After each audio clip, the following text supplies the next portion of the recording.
ভাইরা আমার, আমাদের এই সমাজে নিজেকে মুসলমান দাবি করেন, ইমানদার দাবি করেন, ইমানের বেসিক বিষয়গুলোকে বিশ্বাস করেন, এরকম মানুষ আপনি কম বেশি পাবেন। এমনকি 5 ওয়াক্ত নামাজ পড়ার ব্যাপারে সচেষ্ট থাকেন, এরকম মুসলমানও আপনি পাবেন। কিন্তু সেই মুসলমান আমাদের সমাজে সোনার হরিণ, যেই মুসলমান বুকে হাত দিয়ে বলতে পারবে আমি পারতপক্ষে কোনো মুসলমানের হক, কারো অধিকার, কারো পাওনা আমি নষ্ট করি না, আমি কাউকে কষ্ট দেই না, অন্যায় আচরণ করি না, কারোর হক মেরে খাই না, কারোর কষ্টের কারণ হই না, আল্লাহর কাছে জবাবদিহি করতে হবে, সেই বোধ থেকে, সেই ভয় থেকে, সেই চেতনা থেকে, সেই তাকওয়ার সুপ্ত শক্তি থেকে আমি সব মানুষের অধিকার আদায় করি, এরকম মুসলমান সমাজে বেশি না কম? অনেক কম। ভাইরা আমার, আজকের এই সেমিনার থেকে, আজকের এই মাহফিল থেকে আমরা যদি এই একটি বার্তা নিয়ে যাই যে আমরা ফুলের মতো সৌরভ ছড়াবো, কারোর উপকার করতে পারি আর না পারি, আমার দ্বারা কারোর কোনো ক্ষতি হবে না, আমি কারোর কষ্টের কারণ হব না, আমি কারোর দুঃখের কারণ হব না, আমি কোনো অধিকার নষ্ট করব না কারোর। এমনকি নবী করিম সাল্লাল্লাহু আলাইহি ওয়াসাল্লাম রাস্তার অধিকারের কথা বলেছেন। তিনি বলেছেন ইয়াকুম ওয়াল জুলুস আলা তারিক, তোমরা কেউ পথ দখল করবে না, রাস্তা দখল করবে না, রাস্তায় বসে পড়বে না। কেন? কারণ তুমি যদি রাস্তা দখল করে ফেলো, ফুটপাতে দোকান দিয়ে বসো, বাইক নিয়ে তুমি মানুষ চলাচলের পথে উঠে যাও, রাস্তা যেখানে সেখানে বাইক পার্কিং করে রাখো, রিক্সা পার্কিং করে রাখো, তুমি দখল করে রাখো, দোকানদার ভাই যদি ওই জায়গাটাতে মাল রেখে দখল করে রাখেন, তাহলে মানুষের অধিকার নষ্ট হবে কি হবে না? রাস্তাটা কি কারোর একক না সবার? তাহলে আমি যদি আমার দোকানের সামনে মালটাল দিয়ে রাস্তার জায়গাটা দখল করে রাখি, এই কাজটা কি হালাল হবে না হারাম হবে? অনেক মুসলমান ভাইরা আছেন, এই চিন্তাও মাথায় আসে না। 10 বছর, 20 বছর, 30 বছর দোকানদারি করছেন, তার দোকানের সামনে 2 ফিট, 4 ফিট, 5 ফিট জায়গা তিনি দখল করে রেখেছেন। কিছে? তিনি হয়তো মাল সামান রেখেছেন, তিনি হয়তো আলাদা সেখানে শামিয়ানা টাঙিয়ে অথবা প্লাস্টিক টাঙিয়ে সেখানে তিনি জিনিসপত্র রেখে কেনাবেচা করছেন। অনেক দোকান, অনেক গাড়িওয়ালা ভাইরা আছেন, বাইকওয়ালা ভাইরা আছেন, যেখানে পার্কিং করা যায় সেটা তো বটেই, এমনকি যেখানে পার্কিং করলে রাস্তার উপরে পার্কিং করা হবে, মানুষের চলাচলে ব্যাঘাত হবে, রাস্তায় গাড়ির জ্যাম হয়ে যাবে, সেই জায়গা পর্যন্ত তারা পার্কিং করে রাখেন। এই সেন্সই আমাদের মধ্যে নাই যে আমরা গুনাহ করছি, আমরা নাজায়েজ কাজ করছি, আমরা যারা পথে চলাচল করবে তাদের অধিকার নষ্ট করছি, এই সেন্স পর্যন্ত নাই। এমনকি আমাদের দেশে অনেক মসজিদ আছে, যেই মসজিদের সিঁড়ি মসজিদের সীমানা পার হয়ে রাস্তা পর্যন্ত চলে গেছে, আছে না নাই?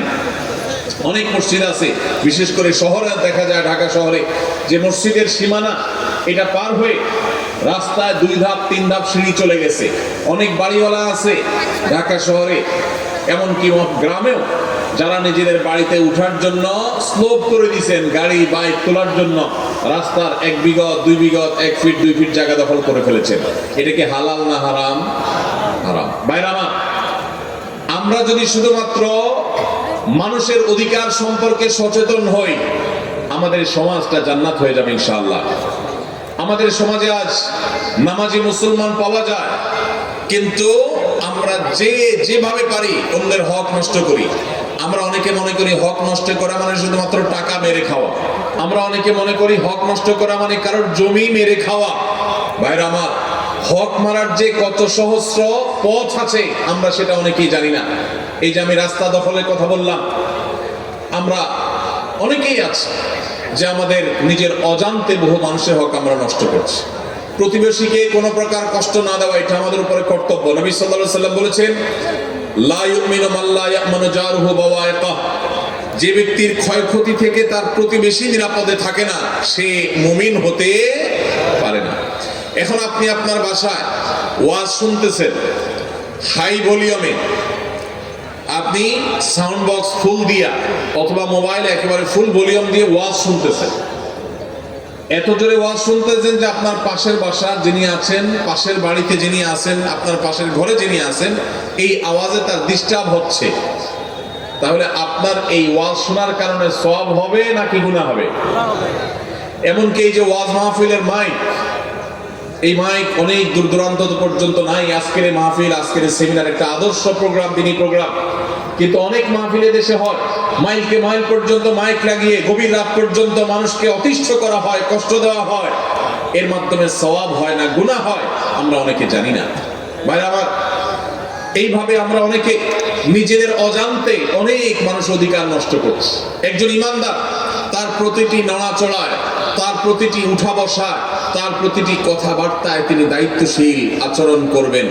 আমাদের প্রিয় নবী সাল্লাল্লাহু আলাইহি সাল্লামের মসজিদে নববীতে একবার একজন ব্যক্তি, এক সাহাবী, তিনি কোরআনের তেলাওয়াত করছিলেন একটু উচ্চ স্বরে। নবীজি সাল্লাল্লাহু আলাইহি সাল্লাম তখন তাকে বললেন, তুমি কোরআন তেলাওয়াত করে যে আল্লাহকে শোনাতে চাচ্ছ, সে আল্লাহ তাআলা বধির না, তিনি আস্তে পড়লেও শুনেন, তুমি কেন জোরে পড়ছো? আরে জোরে ডিস্টার্ব হচ্ছে। আমরা অনেকে চিৎকার চেঁচামেচি করি, জোরে জোরে কথা বলি, প্রয়োজন ছাড়া আমাদের আশপাশে মানুষকে অতিষ্ঠ করি। এই কাজগুলোর মাধ্যমে আমরা মানুষের অধিকার নষ্ট করি। ভাইরা আমার, এইখানেও আমি জানি অনেক মানুষ আছেন যারা তার বাবা মারা গেছেন, মা মারা গেছেন, বাবা মায়ের সম্পদে ভাই বোনদের সবার যতটুকু অধিকার আছে পাই পাই করে হিসেব করে দেন নাই। এরকম অনেক লোক এখানে আছেন না নাই? ভাইরা আমার, আপনি নামাজ পড়তে পড়তে কপালে দাগ ফেলে দিয়েছেন, আপনার দাড়িটা লম্বা হইতে হইতে সাদা হয়ে গেছে, কিন্তু আপনার বাবার সম্পদে আপনার বোনের যে হক আছে সেটা আপনি দেন নাই। আপনি কি ভালো মুসলমান হতে পারবেন? দুনিয়াতে হয়তো আপনার বোন কিচ্ছু বলবে না, চক্ষু লজ্জার খাতিরে, সামাজিকতার ভয়ে।